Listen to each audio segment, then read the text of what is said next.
Avant d'en revenir à cette curieuse et étrange expression qui est kalos kagatos, je vais énoncer la question que je vais traiter durant cette session. Pourquoi les héros sont-ils beaux et les méchants moches dans les dessins animés ou les films hollywoodiens? Pour y répondre, passons tout d'abord par une étude de cas, à partir d'un film extrêmement populaire, un film d'animation, qui est Le Roi Lion. Dans ce film d'animation, produit par les studios Disney en 1994, commence par la célébration de la naissance d'un héritier au trône, Simba. Le père de Simba, Mufasa, est présenté comme un lion particulièrement représentatif de son espèce. Il est grand, fort, possède une crinière flamboyante. Mais il est aussi bon et magnanime. Il réunit ainsi aussi bien les perfections physiques que morales, ce qui explique d'ailleurs sa légitimité politique. C'est un bon roi.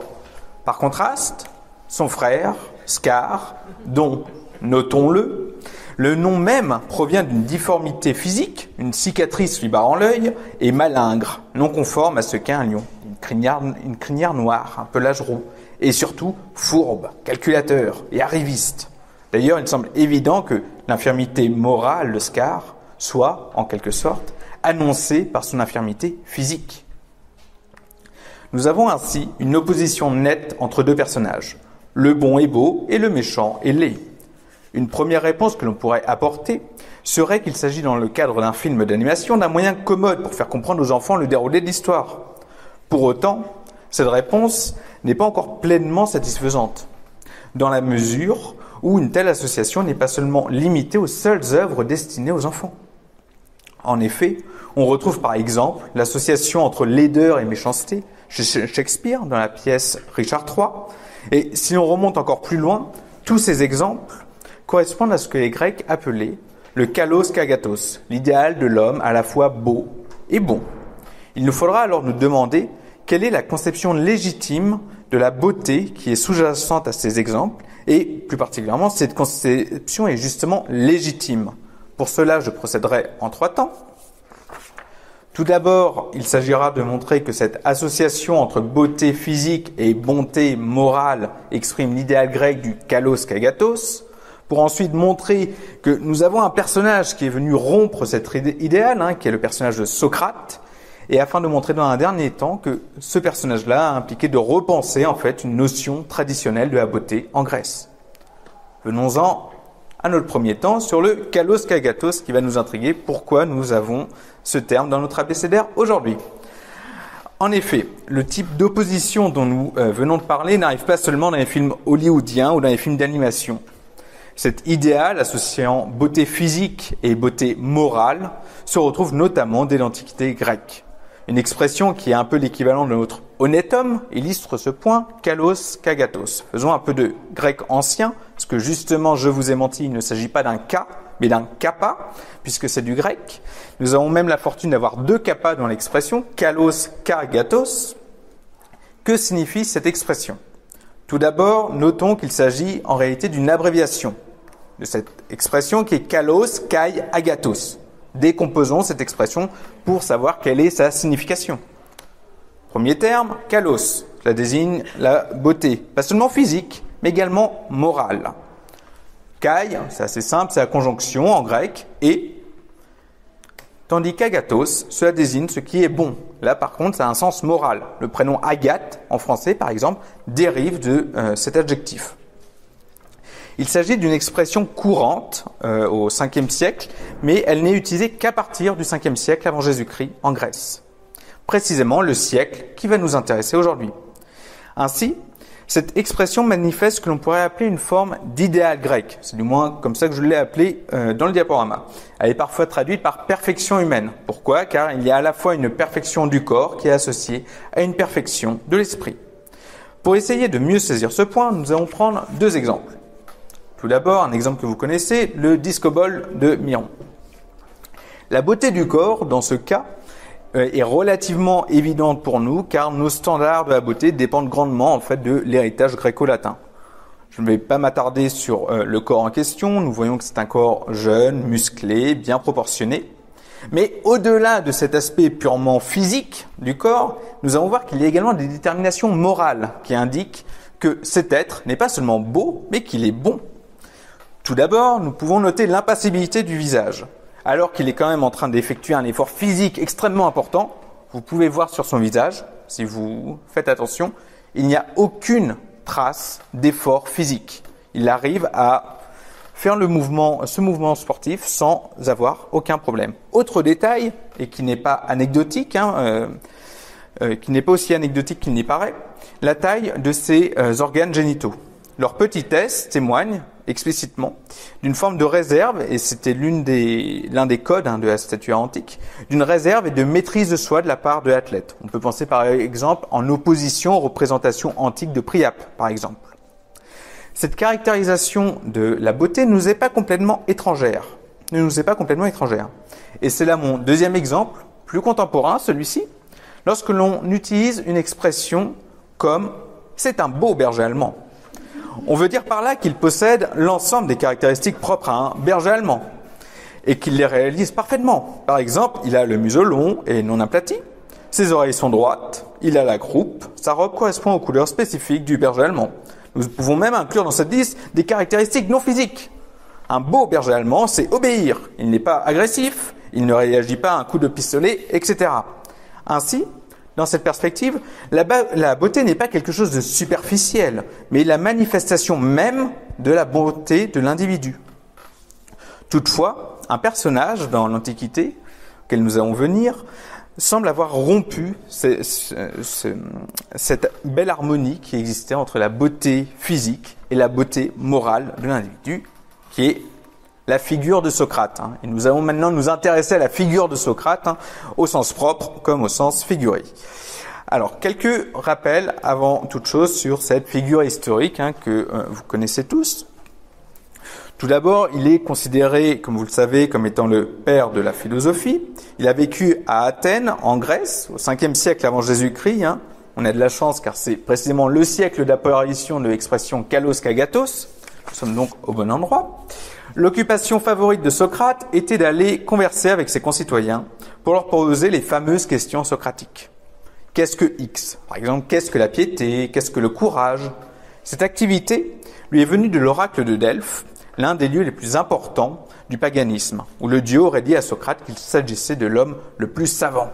Socrate se met alors à interroger ses concitoyens pour vérifier cette affirmation, et en priorité, bien évidemment, ceux qui prétendent détenir un savoir. Le plus souvent, ces entretiens se finissent par une réfutation des prétentions au savoir de ses interlocuteurs. Interlocuteurs, vous vous en doutez, qui ne goûtaient guère d'être tournés en ridicule.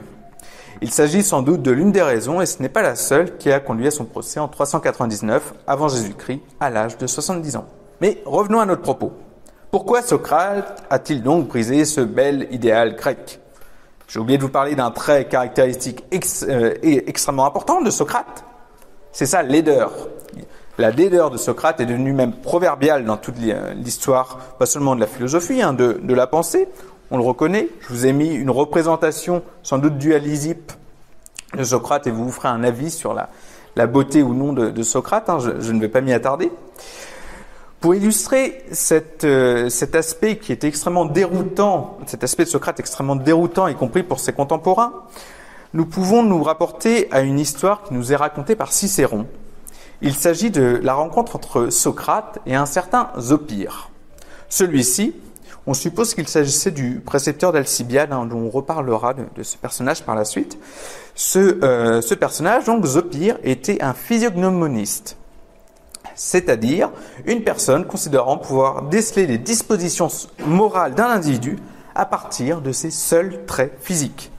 Or, du fait de la laideur de Socrate, laideur devenue proverbiale comme je vous l'ai dit, il est amené un jour à donner son avis sur les dispositions morales de Socrate.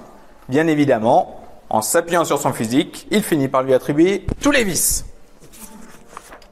Ce jugement provoque alors l'hilarité de toute l'assistance, car au contraire, Socrate est réputé, même pour ses contemporains, pour être un individu extrêmement vertueux, excellent, comme en témoigne d'ailleurs l'oracle qui est donné par Delphes. Par conséquent, les conclusions de Zopyre, ne se basant que sur la laideur de Socrate, paraissent profondément ridicules. Avec Socrate, nous avons donc un cas où l'idéal grec semble être brisé. Socrate est laid, mais Socrate est bon. L'idéal étant rompu, Il est alors nécessaire de repenser d'une certaine manière ce qu'est la beauté. La beauté physique ne peut plus être la simple manifestation de la bonté morale. Et c'est cette nouvelle théorie du beau que nous allons voir dans notre dernière partie. Le cas Socrate, et notamment le statut accordé à sa laideur, est évoqué dans Le Banquet, qui est le dialogue platonicien consacré à l'amour.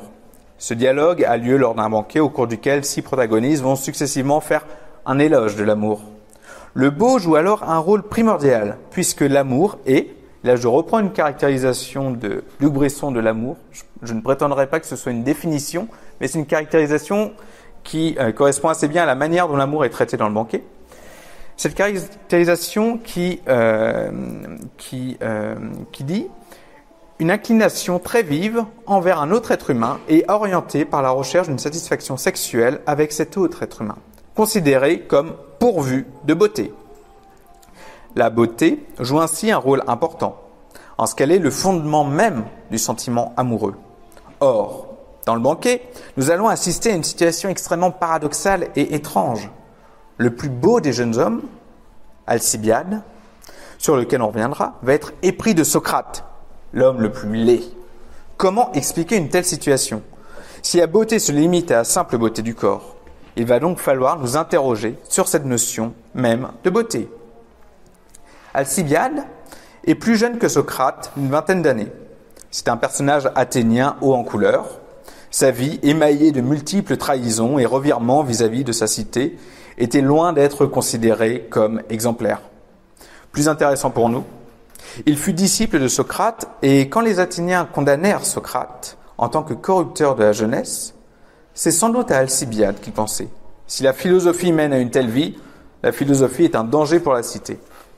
En confrontant Socrate à Alcibiade dans le banquet, Platon a sans doute pour but d'innocenter Socrate des actions commises plus tard par Alcibiade. Or, le banquet nous montre un Alcibiade déréglé, et ce, indépendamment du comportement de Socrate, qu'il appelle à la mesure.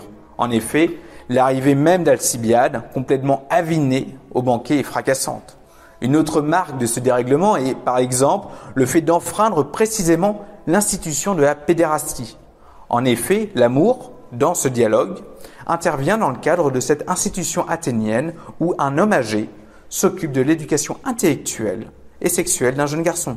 Normalement, seul l'homme âgé, l'amant, est censé avoir du désir pour le jeune garçon, l'aimer. Or, Alcibiade renverse cette relation en faisant montre de son désir pour Socrate.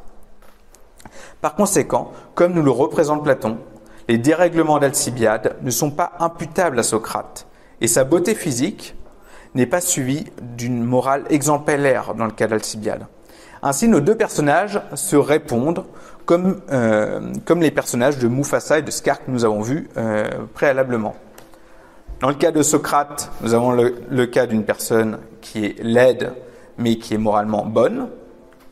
Là où, dans le cas d'Alcibiade, c'est le contraire. Il est extrêmement beau, je vous laisserai encore une fois en juger sur ce point, mais il est mauvais, il a un mauvais comportement. Il y a donc une opposition là aussi entre ces deux personnages. L'existence même de cette dissociation entre beauté et bonté est importante puisqu'elle rend possible l'existence de personnages. On va revenir pour un instant chez Disney. Bien évidemment, Disney a repris ce personnage à Victor Hugo. On peut penser à Quasimodo, qui est le seul personnage, à ma connaissance, dans ces films d'animation qui soit à la fois bon et laid. Et ce type de personnage n'est possible qu'à partir du moment où on envisage qu'une telle dissociation est possible. Constater ce renversement n'est pas suffisant. Ces qualités, beauté, bonté étant dissociées, il faut se demander si elles sont hiérarchisées ou non. Or, c'est Alcibiade lui-même, dans son éloge de Socrate, qui accorde une moindre importance à la beauté extérieure, comme nous allons le voir. Je cite « Je maintiens donc que Socrate est on ne peut plus pareil à ces silènes qui se dressent dans les ateliers de sculpteurs, et que les artisans représentent avec une syrinx ou un aulos à la main. Si on les ouvre par le milieu, on s'aperçoit qu'ils contiennent en leur intérieur des figurines de Dieu. Une chose est sûre, pour ce qui est de l'aspect physique, tu leur ressembles bien, Socrate. Ce n'est pas toi, je le suppose, qui va contester la chose. » Pourquoi cette dernière affirmation d'Alcibiade? Car précisément les silènes sont des créatures mythologiques, mi-homme, mi-bouc, dont l'aspect bestial est particulièrement prononcé. Cette comparaison n'est donc a priori absolument pas flatteuse pour Socrate. Toutefois, elle permet de montrer que la véritable beauté de Socrate, et c'est là l'idée que nous avons avec en leur intérieur des figurines de Dieu, cette comparaison montre que la véritable beauté de Socrate n'est pas extérieure, mais bien intérieure. L'intérieur de Socrate est comparé à ces figurines. On trouve ici les prémices d'une nouvelle manière de penser la beauté et la bonté morale d'un individu. Il n'y a pas simple adéquation entre les deux, mais dissociation et hiérarchisation. La beauté physique est seconde par rapport à la beauté morale. Alcibiade, malgré ses dérèglements, parvient à reconnaître en partie la beauté de Socrate. Ainsi, il faut distinguer la beauté morale de la beauté physique. Pour en revenir au thème du banquet, le problème de l'amour portant uniquement sur la beauté physique est qu'il est éphémère, qu'il est aussi éphémère que ce qui est physique. L'amour changera en fonction de l'état du corps. Au contraire, l'amour portant sur la beauté intérieure, c'est-à-dire ce que les anciens appelaient l'âme, est plus stable. Ainsi, non seulement beauté extérieure et beauté intérieure peuvent être dissociées, mais en plus, elles sont hiérarchisées. Pour finir, il va falloir nous résoudre un dernier problème. Comment expliquer que le plus beau jeune homme accorde sa préférence à l'individu le plus laid de son temps? Cette question est décisive car elle implique justement une nouvelle théorie de la beauté qui vient s'opposer à celle que je vous ai présentée avec le kalos kagatos. Pour préciser la conception platonicienne de la beauté, il nous est nécessaire de revenir un peu en arrière dans le banquet et de reprendre le discours de Socrate où il rapporte les propos d'une certaine Diotime de Mantinée, grâce à laquelle il aurait tout appris des choses de l'amour. Or, voici selon Diotime de quelle manière il est possible de saisir la beauté véritable. Voilà donc quelle est la droite voie qu'il faut suivre dans le domaine des choses de l'amour, ou sur laquelle il faut se laisser conduire par un autre. C'est en prenant son point de départ dans les beautés d'ici-bas, pour aller vers cette beauté-là, de s'élever toujours comme au moyen d'échelons, en passant d'un seul beau corps à deux, de deux beaux corps à tous les beaux corps, et des beaux corps aux belles occupations et des occupations vers les belles connaissances qui sont certaines, puis des belles connaissances qui sont certaines, vers cette connaissance qui constitue le terme, celle qui n'est autre que la science du beau lui-même, dans le but de connaître finalement la beauté en soi. Ce texte classique est extrêmement riche. Je vais me concentrer à n'en dégager que certains points. Tout d'abord, la beauté physique possède bien un rôle et n'est pas dévalorisée en tant que telle. La beauté physique n'est en rien conçue comme quelque chose de simplement superficiel. Certes, elle n'est qu'un point de départ, mais un point de départ nécessaire. Socrate, à travers Diotime, va plus loin. La beauté n'est pas seulement physique ou intérieure, le caractère d'une personne. Le beau touche également les connaissances. La beauté possède une extension beaucoup plus large qu'attendue. Elle joue le statut de fin vers laquelle tous les hommes tendent. La beauté physique est importante, mais seulement comme première étape vers des réalités plus belles encore, comme le sont les belles occupations, les belles connaissances et ce qui est appelé le beau lui-même, le terme de cette ascension. Ce que Platon appelle la beauté en soi va alors jouer un rôle essentiel, puisque seule la personne qui saisit la beauté en soi a une vie digne d'être vécue.